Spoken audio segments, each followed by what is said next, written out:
주님께서 여러분과 함께 마테오가 전한 거룩한 복음입니다. 주님 영광 받으소서. 그때 예수님께서 군중에게 말씀하고 계시는데 그분의 어머니와 형제들이 그분과 이야기하려고 밖에 서 있었다. 그래서 어떤 이가 예수님께 보십시오. 스승님의 어머님과 형제들이 스승님과 이야기하려고 밖에 서 계십니다. 하고 말하였다. 그러자 예수님께서 당신께 말한 사람에게 누가 내 어머니고 누가 내 형제들이냐 하고 반문하셨다. 그리고 당신의 제자들을 가르치시며 이르셨다. 이들이 내 어머니고 내 형제들이다. 하늘에 계신 내 아버지의 뜻을 실행하는 사람이 내 형제요, 누이요, 어머니다. 주님의 말씀입니다.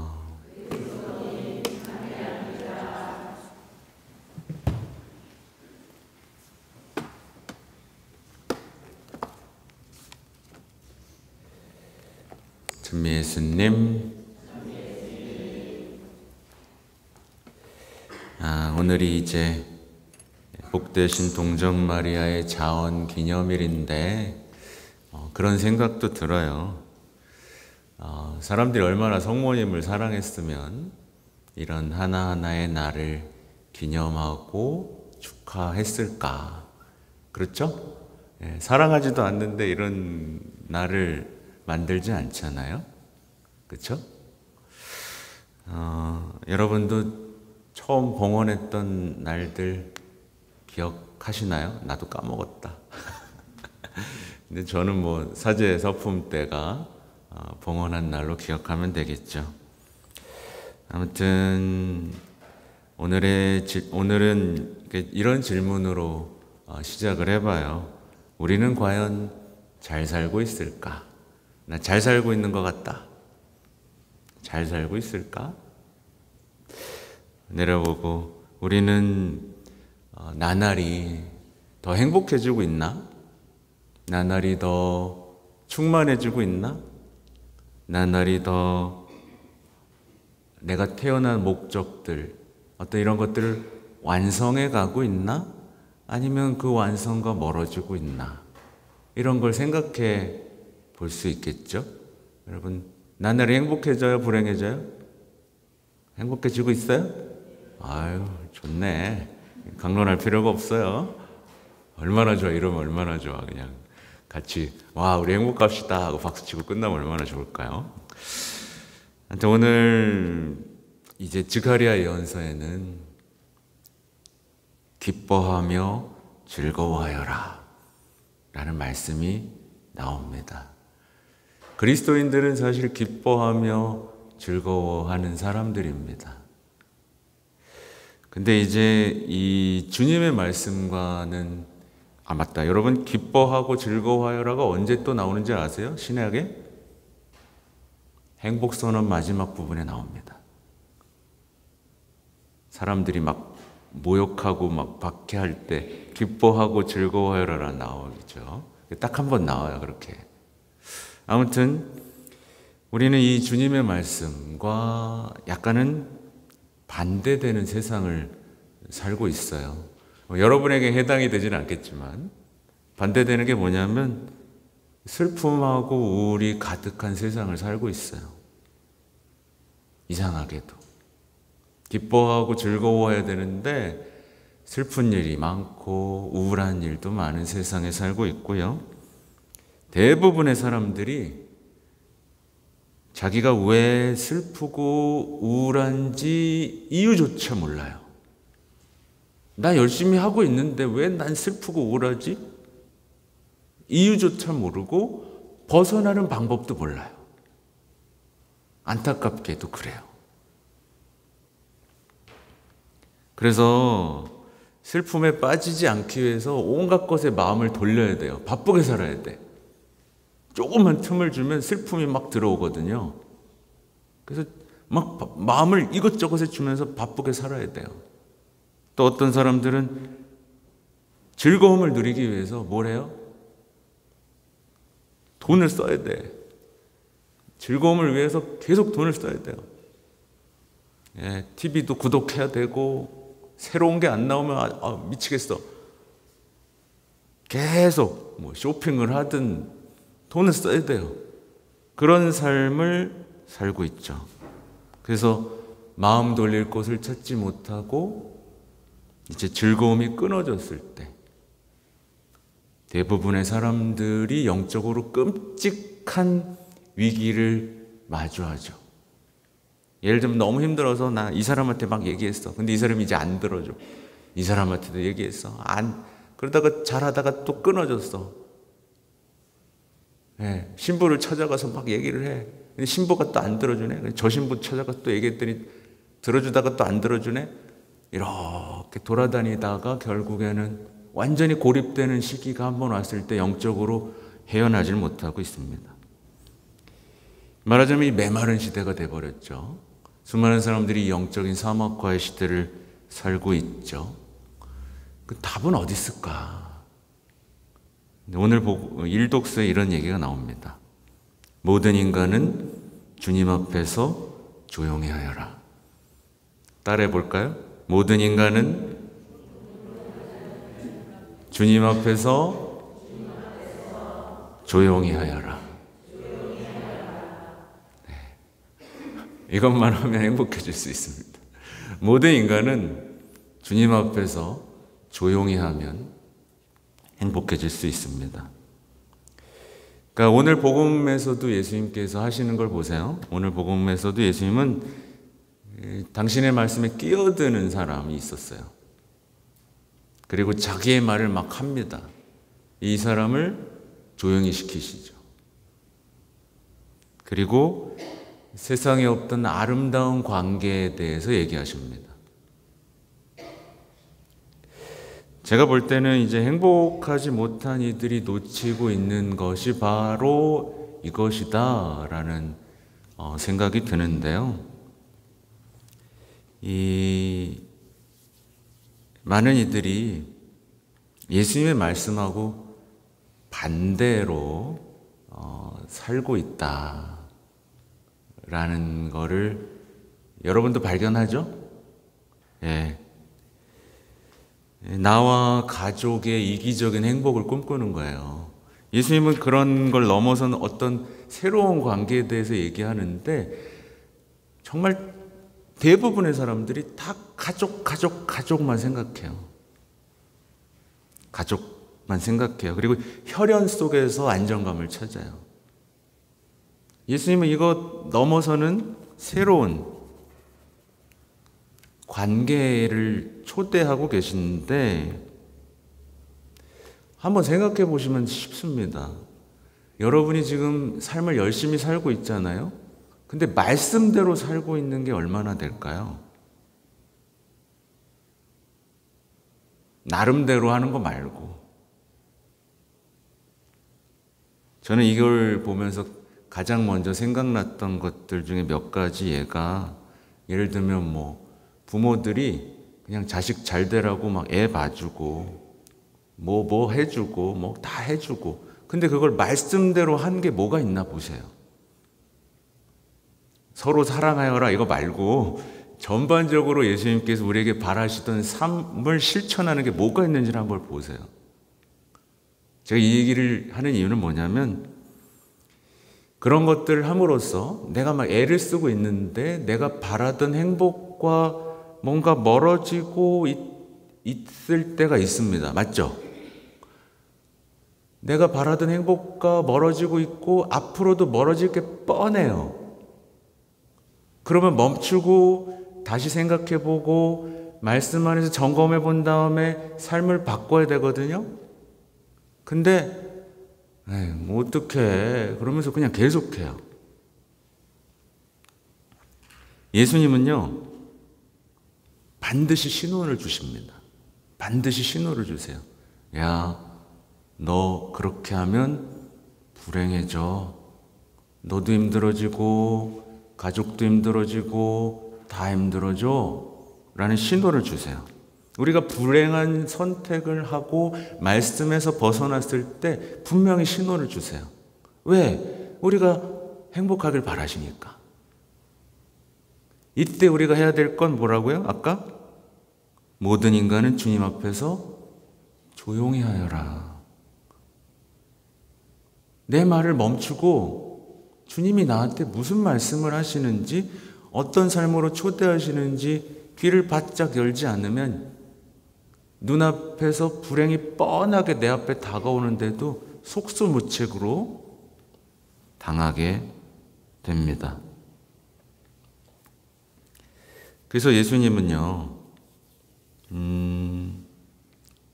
모두를 아버지와의 관계, 그 특별한 관계로 지금 초대하고 계시고, 일독서도 마찬가지예요. 일독서도 우리 한가운데 계시는 어떤 그 예수님, 주님과의 관계로 초대를 하고 계세요. 그래서 이제 성모님이 이 관계 안에서 혈연 이거 말고 이 다음과 같은 노래를 하신 거예요. 내 영혼이 주님을 찬송하고 내 마음이 나의 구원자 하나님 안에서 기뻐 뛰니 그분께서 당신 종의 비천함을 돌보셨기 때문입니다. 이제로부터 과연 모든 세대가 나를 행복하다 하리니 전능하신 분께서 나에게 큰 일을 하셨기 때문입니다.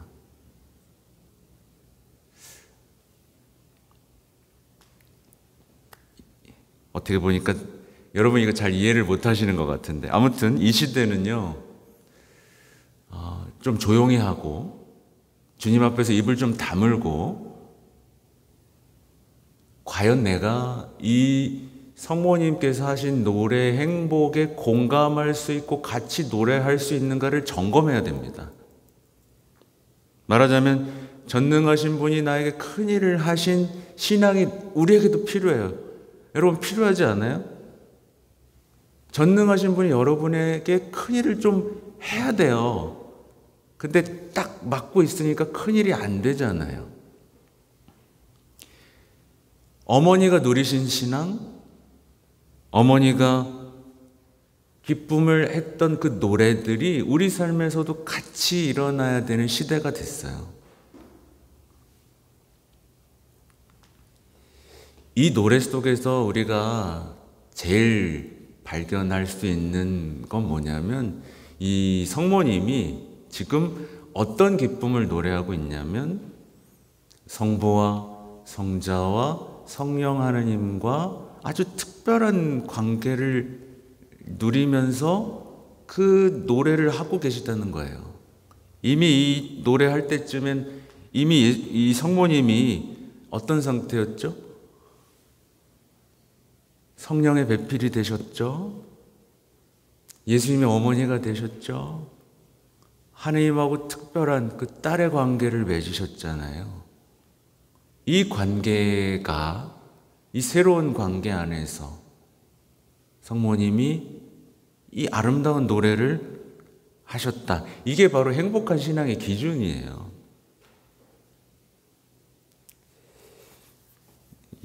어려운 얘기 하는 거 아니죠? 여러분? 이가 제가 좀 오늘 영적인 얘기를 하고 있는데 여러분이 약간 멍하게 쳐다보고 있어가지고 내가 좀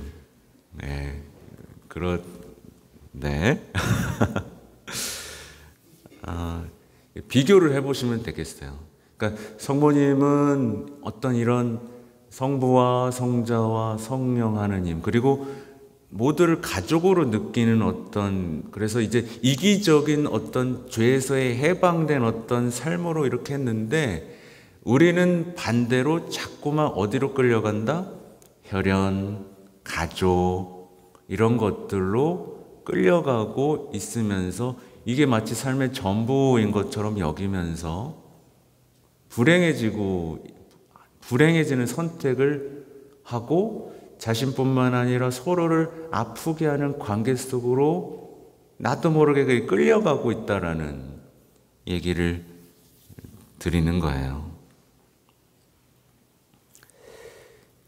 그러니까 이제 봉헌 얘기를 하면 성모님 봉헌하시는 분 손 들어보실래요? 나 봉헌했다. 봉헌. 네, 내려볼게요. 그러니까 성모님이 봉헌을 아까 시작할 때 말씀드렸잖아요. 성모님은 봉헌하면서 정말 기쁘셨어요. 스스로 봉헌을 하시면서 막 기뻤어요. 근데 제가 이제 봉헌 강의를 많이 다니고 그 후에 결과들하고 마주하고 있지 않습니까? 근데 많은 분들이 봉헌을 하고도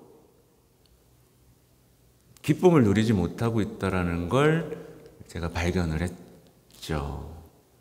근데 그 원인 중에 하나를 오늘 분석을 하자면 이 성모님의 봉헌 속에서 누리신 그 관계의 행복 있잖아요.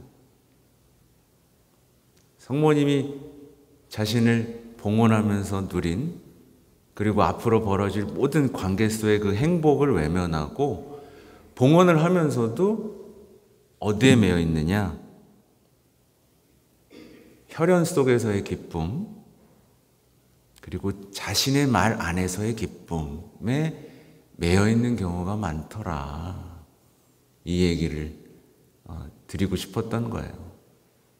네, 결코 우리는 그러니까 모든 인간은요 주님 앞에서 자신의 말을 멈추고 조용히 할 때 자기 영혼을 구하게 됩니다. 성모님을 닮은 봉헌, 성모님을 닮은 신앙을 누릴 때 비로소 어떻게 되냐면 은총이 가득한 그 내적 평화와 성장을 누리게 됩니다.